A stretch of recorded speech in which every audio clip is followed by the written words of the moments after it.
Never lose hope. Never be frustrated. Never be upset. কখনো মন খারাপ করা যাবে না। আমরা আল্লাহর উপর ভরসা রাখি। সূরাতুদ দুহা মোটিভেশনাল সূরা। আল্লাহ রাসূল সাল্লাল্লাহু আলাইহি ওয়াসাল্লামের বড্ড মন খারাপ। রাসূল সাল্লাল্লাহু আলাইহি ওয়াসাল্লামের মন খারাপ আল্লাহ সহ্য হচ্ছে না।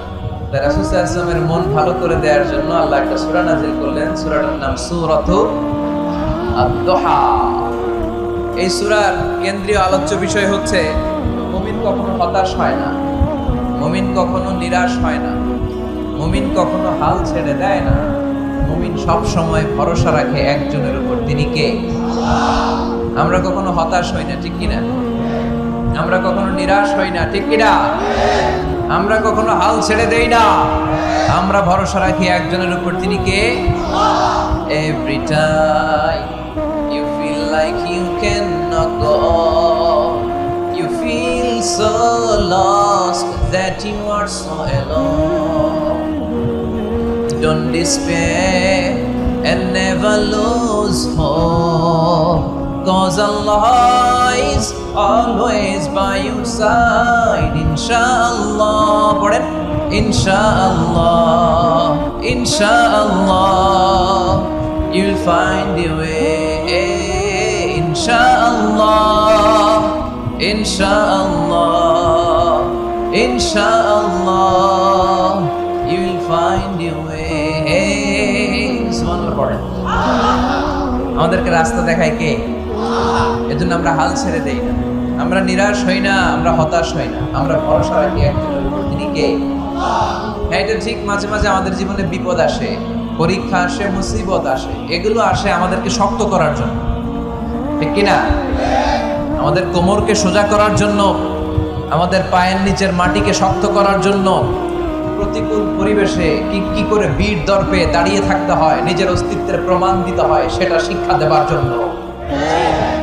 এজন্য মুমিনের হারাবার কিছু নেই। লা তাইয়াসু মির রাউহিল্লাহ, আল্লাহর রহমত থেকে নিরাশ হয়ো না। ইন্নাহু লা ইয়াইয়াসু মির রাউহিল্লাহি ইল্লাল কওমুল কাফিরুন, কাফের ছাড়া, মুশরিক ছাড়া, নাস্তিক ছাড়া, মুনাফিক ছাড়া কেউ কখনো আল্লাহর রহমত থেকে নিরাশ হয় না। আমরা সবসময় আল্লাহর রহমতের ভিখারি, আমরা সবসময় আল্লাহর রহমতের প্রত্যাশী, আমরা সব পরিস্থিতিতে ভরসা রাখি একজনের উপর, তিনি কে? তাহলে এটা হচ্ছে সেন্ট্রাল থিম, যে আমরা হতাশ হব না। Never lose hope, never be frustrated, never be upset. কখনো মন খারাপ করা যাবে না, আমরা আল্লাহর উপর ভরসা রাখি। এটা হচ্ছে কেন্দ্রীয় আলোচ্য বিষয়। এই সূরাটা নাজিলের একটা ব্যাকগ্রাউন্ড আছে। যেহেতু এটা মাক্কি সূরা, আল্লাহ রাসূল সাল্লাল্লাহু আলাইহি ওয়াসাল্লামের কাছে কোরআনের আয়াতগুলো নাজিল হতে শুরু করলো। রাসূল সাল্লাল্লাহু আলাইহি ওয়াসাল্লাম কোরআনের আয়াতগুলো প্রচার করতে শুরু করলো। যাই নাজিল হয় রাসূল সাল্লাল্লাহু আলাইহি ওয়াসাল্লাম কি গোপন করে রাখতেন? বা যা নাজিল হয়েছে তার অর্ধেক শোনাইতেন, বাকিটা শোনাইতেন না? এরকম, ইয়া আইয়ুহার রাসূল বাল্লিগ মা উনজিলা ইলাইক, হে নবী, হে রাসূল, যাই নাজিল হয় আপনি ছড়িয়ে দেন। রাসূল সাল্লাল্লাহু আলাইহি ওয়াসাল্লাম ছড়ায় দিতেন। যেটাই নাজিল হয় কাল বিলম্ব না করে বিশ্বনবী এই আয়াতের দাওয়াত দিতে শুরু করতেন। নাজিল হলো ইকরা বিসমি রাব্বিকাল্লাযী খালাক, খালাকাল ইনসানা মিন আলাক, ইকরা ওয়া রাব্বুকাল আকরামুল্লাযী আল্লামা বিল কলম, আল্লামাল ইনসানা মা লাম ইয়ালাম। পড়েন সুবহানাল্লাহ। নাজিল হলো, পড়ো, তোমার রবের নামে যিনি শিখিয়েছেন। আমাদেরকে শিখিয়েছে কে? আমাদের সৃষ্টি করেছে কে? Read in the name of your lord who has created, পড়ো তোমার প্রভুর নামে যিনি শিখিয়েছেন। নাজিল হলো 5 আয়াত, আল্লাহ রাসূল সাল্লাল্লাহু আলাইহি ওয়াসাল্লাম পৌঁছে দিলেন। নাজিল হলো ইয়া আইয়ুহাল মুযাম্মিল কুমিল লাইলা ইল্লা কালিলা, বিশ্বনবী পৌঁছে দিলেন। নাজিল হলো ইয়া আইয়ুহাল মুদাসসির কুম ফাআনজির, পৌঁছে দিলেন। যাই আসে পৌঁছে দিতেন, যাই আসে পৌঁছে দিতেন। কিন্তু হঠাৎ করে ওহী আসার ধারাবাহিকতা হুট করে বন্ধ হয়ে গেল, ওহী আর আসে না। ফলে রাসূল সাল্লাল্লাহু আলাইহি ওয়াসাল্লাম নতুন কোন কোরআনের আয়াত মক্কাবাসীদেরকে শোনাতে পারে। মক্কাবাসীরাও এসে রাসূল সাল্লাল্লাহু আলাইহি ওয়াসাল্লামের খোঁচায়, বলে কি মুহাম্মদ, কিছু বলো না যে? নতুন কিছু শোনাও না, যে এতদিন তো অনেক পটপট করছো, অনেক কথা শুনেছো, কই তোমার সেই কথা? রাসূল সাল্লাল্লাহু আলাইহি ওয়াসাল্লাম বলতে পারেন না। কেমনে বলবো? উনি কি মন গড়া কিছু বলে? ওমা ইয়ানতিকু আনিল হাওয়া ইন হুয়া ইল্লা ওয়াহয়ুই ইউহা। মন গড়া তিনি কিছু বলেন না, মন মস্তিষ্ক প্রসূত কোনো কথা তিনি জাতির কাছে পেশ করেন না। তিনি তাই বলেন যা তাকে নির্দেশ দেয়া হয়, আর নির্দেশটা দেয় কে? সবাই বলতে লাগলো, মুহাম্মদ তোমার নতুন কথাবার্তা কই? রাসূল সাল্লাল্লাহু আলাইহি ওয়াসাল্লাম চুপচাপ, কিপ সাইলেন্ট। কাফিররা বলতে শুরু করলো, ইন্না মুহাম্মাদান কালাম রাব্বুহু, মুহাম্মাদের রব মুহাম্মদ রে ভুলে গিয়েছে, মুহাম্মাদের রব মুহাম্মদ রে বর্জন করেছে, তাই তো নতুন কিছু আসে না। মুহাম্মদ তোমার দিন শেষ, তোমার কাছে আর আসবে না। রাসূল সাল্লাল্লাহু আলাইহি ওয়াসাল্লাম খুব টেনশন শুরু করে দিলেন। আবু লাহাবের স্ত্রী উম্মে জামিল বলতে শুরু করলো, ইন্না শাইতানাকা কাদ তারাকাক, হে মুহাম্মদ তোমার শয়তান তোমারে তরক করছে। নাউজুবিল্লাহ পড়েন। শয়তান দ্বারা উম্মে জামিল সাইয়েদিনা জিবরাইল আলাইহিস সালামকে বুঝিয়েছেন। তিনি বুঝিয়েছেন যে মুহাম্মদ, জিবরাইল তোমার কাছে আসে না, শেষ, তোমার দিন শেষ, তোমার খেলা শেষ, আর আসবে না। রাসূল সাল্লাল্লাহু আলাইহি ওয়াসাল্লাম নিজেও ভয় পেয়ে গেলেন। ঘটনা কি? আমার কোনো ভুল হচ্ছে না তো? আমি কোনো অন্যায় করে ফেললাম না তো? আল্লাহ আমার উপর নাখোশ হলেন না তো? আমরাও মাঝে মাঝে ফ্রাস্ট্রেশনে ভুগি না? কিরে, আল্লাহ বোধহয় আমারে পছন্দ করে না, এত দোয়া করি, আল্লাহ মনে হয় আমার দোয়া কবুল করে না, আল্লাহ মনে হয় আমারে চায় না, আল্লাহ মনে হয় আমারে ভালোবাসে না। তা না হলে আমার দোয়া কবুল হয় না কেন? আমি এত দুঃখী কেন? রাসূল সাল্লাল্লাহু আলাইহি ওয়াসাল্লাম ঠিক একই টেনশনে পড়লেন, ঠিক একই ডিলেমায় পড়লেন, ঠিক একই পেরেশানিতে ভুগলেন। কিরে, ওহী নাজিল হয় না কেন? আমাকে নিয়ে কাফির মুশরিকরা, বেদীনরা ঠাট্টা বিদ্রূপ করে, উপহাস করে, কিন্তু আল্লাহ তাআলা কোনো ওহী নাজিল করে না। ঘটনা কি? আমার ভুল হলো না তো? আমি কোনো অন্যায় করে ফেললাম না তো? আল্লাহ আমার উপর নাখোশ হলেন না তো? টেনশন। রাসূল সাল্লাল্লাহু আলাইহি ওয়াসাল্লাম টেনশনে ভুগছেন। ইন দ্য মিন টাইম আল্লাহ রাসূল সাল্লাল্লাহু আলাইহি ওয়াসাল্লামের টেনশন দূর করে দিয়ে, আল্লাহ রাসূল সাল্লাল্লাহু আলাইহি ওয়াসাল্লামের মন ভালো করে দেওয়ার জন্য এই সূরা দোহা নাযিল করলেন কে? আল্লাহ রাসূল যখন টেনশনে হাবুডুবু খাচ্ছেন, তখনই আল্লাহ নাযিল করলেন, ওয়াদ-দুহা ওয়াল-লাইলি ইযা সাজা মা ওয়াদ্দাআকা রাব্বুকা ওয়া মা ক্বালা ওয়ালাল-আখিরাতু খায়রুল লাকা মিনাল উলা ওয়ালাসাউফা ইউ'তিকা রাব্বুকা ফাতারদা। সুবহানাল্লাহ। আল্লাহ নাযিল করলেন ওয়াদ-দুহা ওয়াল-লাইলি ইযা সাজা। দোহা মানে আলো। দোহা মানে কি? সকালের আলো, প্রভাতের সূর্য কিরণ। আলো মানে আশার আলো, সম্ভাবনার আলো। আলো বললেই মনের মধ্যে একটা সাহস জাগে না? আর অন্ধকার বললেই ভয় লাগে না? আমাদের ছোট্ট বাচ্চারা বাসার ভেতরে অন্ধকার হইলে ভয় পায় না? তার মানে অন্ধকার হচ্ছে ভয়ের প্রতীক, আর আলো হচ্ছে আশার প্রতীক। সুবহানাল্লাহ বলেন। রাসূল সাল্লাল্লাহু আলাইহি ওয়াসাল্লামকে সান্ত্বনা দেওয়ার জন্য আল্লাহ দুইটা শপথ করলেন। চিল্লায় বলতে হবে কয়টা? এক হচ্ছে আলোর শপথ, আরেক হচ্ছে অন্ধকারের শপথ। এক হচ্ছে, আরেক হচ্ছে ওয়াদ-দুহা, দোহার শপথ, প্রভাতের সূর্য কিরণের শপথ। ওয়াল-লাইলি ইযা সাজা, নিঝুম নিস্তব্ধ রাতের শপথ। আল্লাহ তাআলা আলো আর অন্ধকারের শপথ দিয়ে মূলত ওহী আশা আর না আশাকে বুঝিয়েছেন। সুবহানাল্লাহ পড়েন। আলোকে আল্লাহ তাআলা ওহীর উপস্থিতির সাথে তুলনা করেছেন। অন্ধকারকে রাব্বুল আলামিন এই সূরার মধ্যে ওহীর অনুপস্থিতিকে বুঝিয়েছেন। আল্লাহ বুঝাতে চাইলেন, নবী আমি আপনারে ভুলি নাই। কেমন করে আমি আপনারে ভুলি? আপনি আমার হাবিব, ঠিক কি না? আপনি আমার খলিল না, আপনি আমার হাবিব। খলিল মানেও বন্ধু, হাবিব মানেও বন্ধু। আর আল্লাহ রাসূল ছিলেন হাবিব। খলিলও বন্ধু, হাবিবও বন্ধু, কিন্তু খলিল মানে এমন বন্ধু যেই বন্ধু আল্লাহরে খুশি করার জন্য কাজ করে, আর হাবিব মানে এমন বন্ধু যেই বন্ধুরে খুশি রাখার জন্য আল্লাহ নিজেই কাজ করে। কি কাজ করলেন হাবিবরে খুশি রাখার জন্য? আজকে সব আমরা শুনি। আল্লাহ বললেন ওয়াদ-দুহা ওয়াল-লাইলি ইযা সাজা, আলোর শপথ, অন্ধকারের শপথ। দোহা মানে আলো, প্রভাতের আলো। আলো দিয়ে আল্লাহ বুঝাইলেন এটা হচ্ছে ওহী। আর ওয়াল-লাইলি ইযা সাজা, রাতের শপথ দিয়ে বুঝালেন এটা ওহীর অনুপস্থিতি। আল্লাহ বুঝাতে চাইলেন, নবী ওহী আসা না আসা দুইটাই আপনার জন্য দরকার। আমি আপনারে ভুলি নাই, আমি আপনার বর্জন করি নাই, অসম্ভব। আমি আপনার উপর গোসা হই নাই, রাগ হই নাই। আমি ইচ্ছা করেই আপনার একটু বিশ্রামের সুযোগ দেওয়ার জন্য ইচ্ছা করে ওহী পাঠানো বন্ধ রেখেছি, কারণ ওহী রিসিভ করা সাধারণ কোনো বিষয় না। আল্লাহ বলেন, ইন্না সানুলকি আলাইকা কওলান সাকিলা। ও নবী, এটা একটা ভারী বাণী, এটা শক্তিশালী বাণী, এটা একটা পাওয়ারফুল মেসেজ। এটা যেন তেন কোনো বাণী নয়, কোরআনের বাণীটা কার? সব সময় যদি নবী আমি ওহী পাঠাই, আপনার কষ্ট হয়ে যাবে। আমরা সপ্তাহে সরকারি চাকরি যারা করেন 7 দিনে কাজ করেন কয়দিন? হ্যাঁ, 5 দিন। ছুটি কয়দিন? তো পুরা সপ্তাহ 7 দিনে যদি কাজ থাকতো, করতে পারতেন? কথা বলেন। আবার 7 দিনে যদি ছুটি থাকতো, ভাল লাগতো? আল্লাহ বুঝাতে চাইলেন, নবী লাগাতার যদি ওহী নাজিল করি, এটা রিসিভ করা, এই দাওয়াতটা যথাযোগ্য মর্যাদায় পৌঁছে দেয়া, এটা আপনার জন্য কষ্ট হয়ে যাবে। কারণ ওহী এটা সাধারণ কোনো বাণী নয়, এই বাণীটা কার?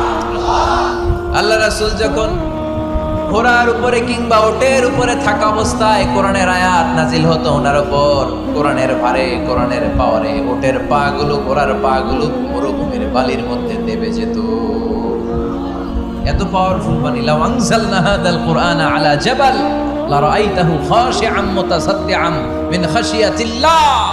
হে নবী, কোরআনকে আপনার কাছে না পাঠিয়ে পাহাড়ে নাজিল করলে, মাউন্ট এভারেস্টে নাজিল করলে, তুর পাহাড়ে নাজিল করলে, আল্পস পর্বতমালায় নাজিল করলে, আলাস্কা মাউন্টেন রেঞ্জ এটার উপর নাজিল করলে, এই ময়মনসিংহের গারো পাহাড়ের উপর নাজিল করলে, মুহূর্তে এই পাহাড়গুলো ভেঙে চুড়ে চুরমার হয়ে খান খান হয়ে যেত। তার মানে এই বাণীটা কি হালকা না শক্ত? ওটের উপর থাকা অবস্থায় যখন কোরআন নাজিল হতো, ওটের পা দেবে যেত। ঘোড়ার উপর থাকা অবস্থায় কোরআন নাজিল হলে ঘোড়া বসে যেত। শীতের রাতে কোরআন নাজিল হলে আম্মাজান আয়েশা বলেন, আমরা কম্বল গায়ে দিয়ে কাঁপতাম। ওয়া ইন্না জাবিনাহু লা ইয়াতাফাসসাদু আরাকান। রাসূল সাল্লাল্লাহু আলাইহি ওয়াসাল্লামের দাড়ি আর থুতনি বেয়ে ঝরঝর করে ঘাম ঝরতো। এক সাহাবীর মাথার মধ্যে পা রেখে বিশ্বনবী শুয়ে আছেন, ঘণ্টাখানিক শুয়ে থাকলেন। সাহাবী বলে, আমার ব্যথা লাগে না। বিশ্বনবী শুয়ে আছেন, হঠাৎ করে বিশ্বনবী ঘুম থেকে জাগলেন, কিন্তু এই সাহাবীর রানের উপর থেকে মাথা তোলেন নাই। ইন দ্য মিন টাইম কোরআনের আয়াত নাজিল হওয়া শুরু হলো। সাহাবী বলেন, 1 ঘন্টা শুয়ে আছে, আমি টের পাই না। কিন্তু যখন কোরআনের আয়াত নাজিল হলো, মনে হলো উহুদ পাহাড়টা আমার পায়ের উপরে চেপে বসেছে। ঘণ্টাখানিক শুয়ে আছে বিশ্বনবী সাইয়েদনা যায়েদ রাদিয়াল্লাহু তাআলা আনহু রানের মধ্যে মাথা রেখে। উনি টেরই পাচ্ছেন না, কিন্তু ইন দ্য মিন টাইম হঠাৎ করে সাইয়েদনা জিবরাইল কোরআনের আয়াত নিয়ে আসলেন। বিষ্ণু ইসা ইসলাম কোরআনের আয়াত রিসিভ করতে শুরু করলেন। যখনই কোরআনের আয়াত নাজিল হলো, সাহাবী বলেন, বিশ্বনবীর মাথার ওজনটা এত বেড়ে গেল, আমার মনে হচ্ছে মুহূর্তের মধ্যে আমার পায়ের রান ফেটে খানখান হয়ে যাবে। তার মানে এই কোরআনের মধ্যে পাওয়ার আছে না নাই? এটা কি হালকা বাণী না ভারী বাণী? প্রতিদিন যদি এই ভারী ভারী কথা বিশ্বনবীর কাছে রিসিভ হয়, বিশ্বনবী এই ওহীর ভার স্নায়ুতে সহ্য করতে পারবে? আল্লাহ বলেন, নবী আপনার কষ্ট হচ্ছে, এটা দেখে আমি ইচ্ছা করে, ইন্টেনশনালি ইচ্ছা করে আপনার বিশ্রাম আর রেস্টের ব্যবস্থা রাখার জন্য কয়েকদিন ইচ্ছা করে ওহী নাজিল বন্ধ রেখেছি। কাফিররা বলে, আমি আপনারে ভুলে গেছি। নো, নেভার, অসম্ভব। আপনি আমার হাবিব, আপনারে ভুলে যাওয়া আমার পক্ষে অসম্ভব। আমি আপনার উপর রাগ করি নাই, আমি ইচ্ছা করে ওহী নাজিল না করে আপনার কিছুদিনের জন্য ছুটি আর বিশ্রামের ব্যবস্থা করে দিয়েছে। চিল্লায় পড়েন সুবহানাল্লাহ। এজন্য আল্লাহ শপথ করে বললেন, ওয়াদ-দুহা ওয়াল-লাইলি ইযা সাজা মা ওয়াদ্দাআকা রাব্বুকা ওয়া মা ক্বালা। আলোর শপথ, অন্ধকারের শপথ। তারপরে বিশ্বনবীর রব্বুল আলামিন 3টা কনফার্মেশন শোনালেন। কয়টা? প্রথমে 2টা ওথ, মানে 2টা শপথ, তারপরে 3টা কনফার্মেশন, তারপরে 3টা রিমাইন্ডার, এন্ড ফাইনালি 3টা ওয়ার্ক প্ল্যান, মানে কর্মসূচি। বাংলায় বললে প্রথমে আল্লাহ 2টা শপথ করেছেন, তারপরে 2টা কনফার্মেশন করেছেন, মানে আমি আপনাকে কনফার্ম করলাম যে এগুলো আমি আপনাকে দেব। তারপরে 3টা রিমাইন্ডার দিয়েছেন, নবী আগে আপনারা কি দিছি শোনেন। আর সর্বশেষ আল্লাহ তাআলা বিশ্ব নবীকে 3টা ওয়ার্ক প্ল্যান দিয়েছেন, মানে কর্মসূচি। চিল্লায় পড়তে হবে সুবহানাল্লাহ। কনফার্মেশন নাম্বার 1, মা ওয়াদ্দাআকা রাব্বুকা ওয়া মা ক্বালা। ও নবী, চিন্তা করবেন না, আমি আপনারে ভুলি নাই, আমি আপনারে বর্জন করি নাই। কাফেররা যে বলে আমি আপনারে ছেড়ে দিয়েছি, ভুলে গিয়েছি, নো, আমি আপনারে ভুলি নাই, আপনারে বলে আমার পক্ষে সম্ভব না। সুবহানাল্লাহ পড়েন। 2 নাম্বার কনফার্মেশন, আল্লাহ বললেন ওয়ালাল আখিরাতু খায়রুন লাকা মিনাল উলা। পড়েন ওয়ালাল আখিরাতু খায়রুন লাকা মিনাল উলা। ও নবী, দুনিয়ার জীবনের চাইতে আখিরাতের জীবন আপনার জন্য শ্রেষ্ঠ। কিন্তু আমরা দুনিয়ার পিছনে পড়ে থাকি। আল্লাহ বললেন ওয়ালাল আখিরাতু, অবশ্যই আখিরাত, খায়রুল লাকা, আপনার জন্য উত্তম, মিনাল উলা, এই দুনিয়ার চেয়ে। And verily indeed the hereafter is far better for you than this dunya. অবশ্যই অবশ্যই এই দুনিয়ার ক্ষণস্থায়ী জীবন আপনার জন্য উত্তম নয়, আখিরাত এই দুনিয়ার চেয়ে 1000 গুণ বেশি উত্তম। চিল্লায় কোন সুবহানাল্লাহ। আবার আরেকে আছে, আল্লাহ বললেন বাল তুসিরুনাল হায়াতাদ দুনিয়া ওয়াল আখিরাতু খায়রুন ওয়া আবকা। তোমরা এই দুনিয়ার জীবনকে প্রাধান্য দিয়ে থাকো, কিন্তু দুনিয়াটা শ্রেষ্ঠ নয়। আল্লাহর কাছে আখিরাত হলো শ্রেষ্ঠ, আখিরাত হলো স্থায়ী। সুবহানাল্লাহ। তাহলে প্রথমে কনফার্ম করলেন নবী, নো টেনশন, নো টেনশন, আমি আপনার সাথে আছি। আল্লাহ যদি সাথে থাকে আর কিছু লাগে? 2 নাম্বার কনফার্মেশন। আচ্ছা, আমরা মাঝে মাঝে মেসেজ পাঠালে মেসেজ পৌঁছলো কিনা কনফার্মেশন আছে না? কনফার্মেশন মেসেজ পাঠায় না? একটা টপ আপ করলাম বা ইন্টারনেটের প্যাকেজ দিলাম, এটা অ্যাক্টিভ হলো কিনা একটা কনফার্মেশন মেসেজ আসে না? প্রথম কনফার্মেশন, নবী আমি আপনার সাথে আছি। দ্বিতীয় কনফার্মেশন, নবী এই দুনিয়ায় সাময়িক কিছু কষ্ট করেন, কিন্তু আখিরাতে আপনার জন্য কল্যাণ রেখে দিয়েছে কে? 3 নাম্বার কনফার্মেশন, আল্লাহ বললেন ওয়ালা সাউফা ইউতিকা রাব্বুকা ফাতারদা। ও নবী, আমি আপনার সাথে আছি, আখিরাতকে আপনার জন্য সাজিয়ে প্রস্তুত করে রেখেছি। আর এই দুনিয়ার বুকে এমন এমন জিনিস আমি আপনারে দান করব, এগুলো পেয়ে দুনিয়ায় আপনি খুশি হয়ে যাবে। এমন এমন জিনিস আমি আপনাকে দেব, and verily I'm going to give you something that will make you happy. নবী, এমন এমন জিনিস আমি বাকি জীবন থেকে শুরু করে until you die, আপনার মৃত্যু পর্যন্ত আমি দেব, এগুলো পেয়ে আপনি খুশি হয়ে যাবেন। সুবহানাল্লাহ। বাড়িতে যে বলে দিবে কে? খুশি করবেন কারে? বিশ্বনবী সাল্লাল্লাহু আলাইহি ওয়াসাল্লাম। খুশি করবেন কে? আর খুশি হবে কে? বিশ্বনবী। সুবহানাল্লাহ পড়েন ওয়ালা সাউফা ইউতিকা রাব্বুকা ফাতারদা। নবী, এমন এমন জিনিস আমি আপনাকে দেব, আপনার এই পেরেশানি, দুঃখ, কষ্ট আপনার থাকবে না। কখনোই আমি আপনার মন খারাপ হতে দেব না। যখনই আপনি চিন্তিত, যখনই আপনি টেনশনে আছেন, যখনই আপনি পেরেশানিতে আছেন, এমন নাজ নেয়ামত আর খোশামদেদ আপনারে শোনাবো, সুখের সংবাদ শোনাবো, ওই সংবাদ শুনে আপনি নবী খুশি হয়ে যাবেন। তার মানে নবীর মন ভালো করার দায়িত্ব নিছে কে? ই আল্লাহ পাইছেন। বিশ্বনবীর মন খারাপ, তখনই আল্লাহ অ্যাক্টিভ, তখনই আল্লাহ নেয়ামত পাঠায়। কিভাবে বিশ্বনবীর মন ভালো করেন আল্লাহ? মক্কাতে বিশ্বনবী যখন দাওয়াতি কাজ শুরু করলেন, বিশ্বনবী দেখলেন মক্কায় 2টা লোক আছে। এই 2 লোকের এক লোক যদি আমার ইসলামের ছায়ার তলে না আসে, তাহলে মক্কায় ইসলামের দাওয়াতকে বেগবান করা আমার জন্য কঠিন হয়ে যাবে। বিশ্বনবী ইসলামের মন খারাপ, হায়রে এই 2টার একজনও তো আমার কথা শোনে না, এই 2 জনের একজনও তো আমার দাওয়াত কবুল করে না। একদিন তাহাজ্জুদের সালাতে বিশ্বনবী ইসলাম কেঁদে কেঁদে আল্লাহর কাছে দোয়া শুরু করলেন। বিশ্বনবীর যে মন খারাপ, আল্লাহ তো এটা বোঝে টোঝে না, তাই না? আল্লাহ তো বুঝে দেখে না, না? তাহাজ্জুদের নামাজে ভারাক্রান্ত মন নিয়ে আল্লাহ রাসূল সাল্লাল্লাহু আলাইহি ওয়াসাল্লাম দোয়া করলেন, আল্লাহুম্মা আইজ্জাল ইসলামা বিআহাব্বির রাজুলাইনি ইনদাক। আল্লাহ, মক্কার 2টা লোকের নাম তোমার কাছে বলবো আজকের তাহাজ্জুদের মুনাজাত। 2টা লোকের নাম তোমার কাছে তাহাজ্জুদের ফরিয়াদে আমি উল্লেখ করব। 2টা লাগবে না, 2 জনের একজনকে দিলেই হবে। আল্লাহ রাসূল দোয়া করলেন, আল্লাহুম্মা আইজ্জাল ইসলামা বিআহাব্বির রাজুলাইনি ইনদাক। আল্লাহ, মক্কার 2 জনের একজনকে আমি চাই, এই 2 জনের যে কোনো একজন যেন কালিমা পড়ে মুসলমান হয়ে যায়। আল্লাহ রাসূল দোয়া করলেন, আল্লাহুম্মা আইজ্জাল ইসলাম বিআহাব্বির রাজুলাইনি ইনদাক বিউমর ইবনে আল-খাত্তাব আও আবি জাহল ইবনে হিশাম। আল্লাহ, হিশামের বেটা আবু জাহেল এরে দাও, নাইলে খাত্তাবের বেটা ওমর রে দাও। সুবহানাল্লাহ বলবেন না? সুবহানাল্লাহ। কিন্তু আল্লাহ রাসূলের দোয়া কবুল হয় না। আল্লাহ রাসূল অপেক্ষা করছেন। ইন দা মিন টাইম সাফা পাহাড়ের পাদদেশে আরকাম ইবনে দারিল আরকামের ঘরে বিশ্বনবী বসে বসে কোরআনের দাওয়াত লুকিয়ে লুকিয়ে দিচ্ছিলেন।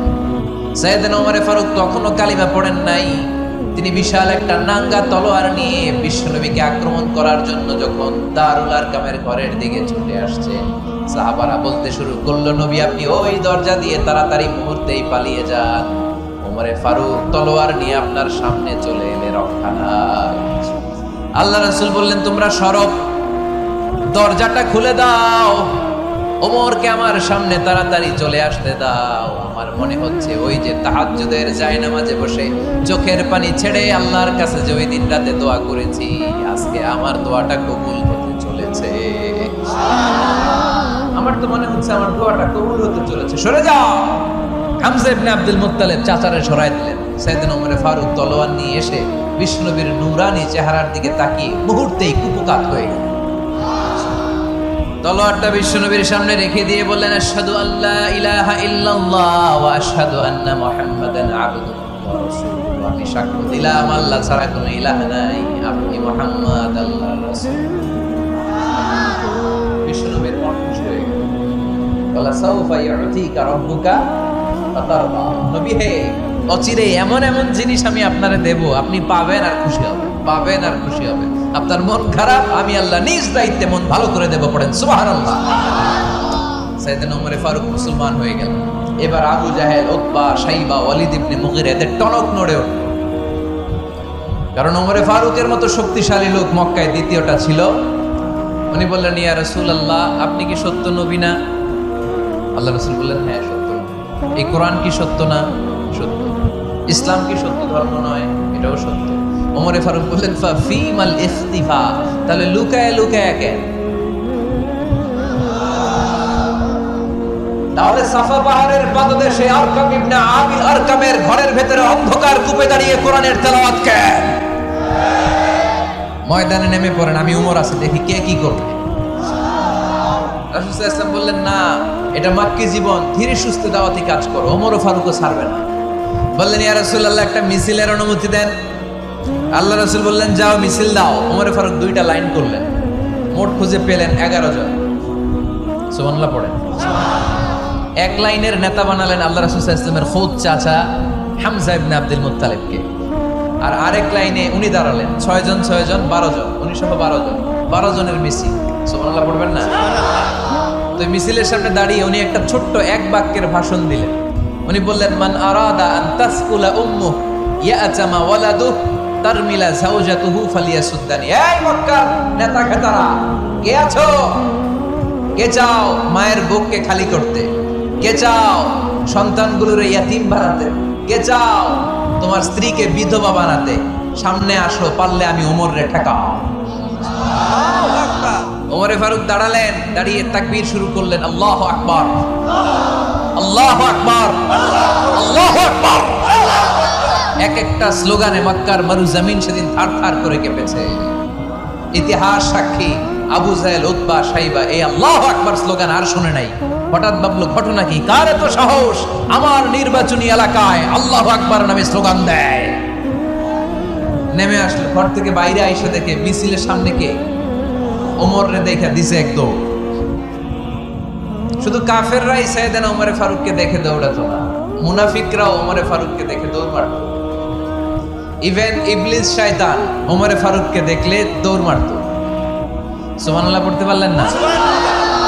আল্লাহ রাসূল ওমর ফারুককে দেখলে বলতেন, ওমর মা সালাকা শাইতান সালিকান ফাজ্জান ইল্লা সালাকা ফাজ্জান গায়রা ফাজ্জি। ওমর, ইবলিস শয়তান যদি তোমার কোনো রাস্তা দিয়ে হাঁটতে দেখে, ইবলিস শয়তান ওই রাস্তা রেখে দিয়ে অন্য রাস্তা দিয়ে হাঁটে।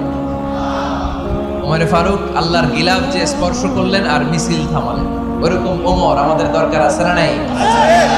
বিশ্বনবী বললেন, লা নাবিয়্যা বা'দি ওয়ালা রাসূলা, আমার পরে কোনো নবী নাই, কোনো রাসূল নাই, তবে আমার পরে যদি কেউ নবী হতো, লাউ কানা বা'দি নাবিয়্যুন লাকানা উমর, আমার পরে যদি নবী হওয়ার যোগ্যতা কারো থাকে, আমার প্রাণের সাহাবা ওমরের ওই যোগ্যতা আছে। সুবহানাল্লাহ। প্রভু তুমি বলেছো রাসূল দেবে না, বলনি দেবে না ওমর, বলনি দেবে না হামজা তারি, খালিদ বিজয় সমর। প্রভু তুমি বলেছো রাসূল দেবে না, বলনি দেবে না ওমর, বলনি দেবে না হামজা তারি, খালিদ বিজয় সম। প্রভু তুমি বলেছ রাসূল দেবে না। সুবহানাল্লাহ পড়ে। ওইরকম একটা ওমর হইলে আমাদের জন্য এনাফ। ওই একটা ওমরের অপেক্ষায় বসে আছে গোটা মুসলিম উম্মাহ। চিল্লায় বলো ঠিক কিনা? ওমরে ফারুক কালিমা পড়ে মুসলমান হয়ে গেলেন, বিশ্বনবী খুশি হয়ে গেলেন। বলা সাউফা ইউতিকা রাব্বুকা। আল্লাহ বললেন নবী, যখনই আপনার মন খারাপ, যখনই আপনি পেরেশানিতে ভুগবেন, যখনই আপনি টেনশন করবেন, তখনই আপনার মন ভালো করে দিবে কে? আল্লাহর ঘোষণা। and verily Allah gonna give you something that will make you happy. এমন জিনিস আমি দেব, আপনি খুশি হয়ে যাবেন। আল্লাহ রাসূল সাল্লাল্লাহু আলাইহি ওয়াসাল্লাম দাওয়াত দিতে দিতে তায়েফ চলে গেলেন। তায়েফ নাম শুনেছেন? মক্কা থেকে 80 মাইল দূরে। আমি গিয়েছি কয়েকবার। ঠান্ডা এলাকা, 6000 ফিট উঁচু, মেঘ নেমে আসে। তায়েফে গেলে কেউ বিশ্বাসই করবে না এটা সৌদি আরবের অংশ। বৃষ্টি হয়, কি হয়? চাষাবাদ হয়, অনেক ফলমূল আর শাকসবজি পাওয়া যায়। আল্লাহ রাসূল সাল্লাল্লাহু আলাইহি ওয়াসাল্লাম 80 মাইলের মরুর পথ পাড়ি দিলেন। আমাদের মতো প্রাইভেট কারে চড়ে গেছিলেন, তাই না? আহা, এই লম্বা মরুর পথ, তপ্ত মরুভূমি, সূর্যের প্রচন্ড তাপ উপেক্ষা করে তায়েফে গেছিলেন জমির মামলার মীমাংসা করতে। কি করতে? তায়েফবাসীদেরকে দাওয়াত দেওয়ার জন্য। আল্লাহ রাসূলের নিজের কোনো স্বার্থ ছিল? কথা কয় না। তায়েফবাসীদেরকে জাহান্নামের আগুন থেকে বাঁচানো, তায়েফবাসীরা যাতে মাইন না খায়। কি নবী ছিল সে? কোন বন্ধু বলো বেশি বিশ্বস্ত? সে কোন বন্ধু বলো বড় বিশ্বস্ত? কার কাছে মন খুলে দেয়া যায়, কার কাছে প্রাণ খুলে বলা যায়, হওয়া যায় অতি আশ্বস্ত। তার নাম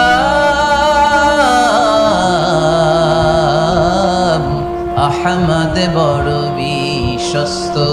সুবহানাল্লাহ পড়ে। কি দিল দরিয়া নবী ছিলেন, রাহমাতাল লিল আলামিন। I have sent you as a mercy for the entire universe. নবী হে, আমি আপনাকে গোটা বিশ্বের জন্য রহমত করে প্রেরণ করেছিলাম। সুবহানাল্লাহ, সুবহানাল্লাহ।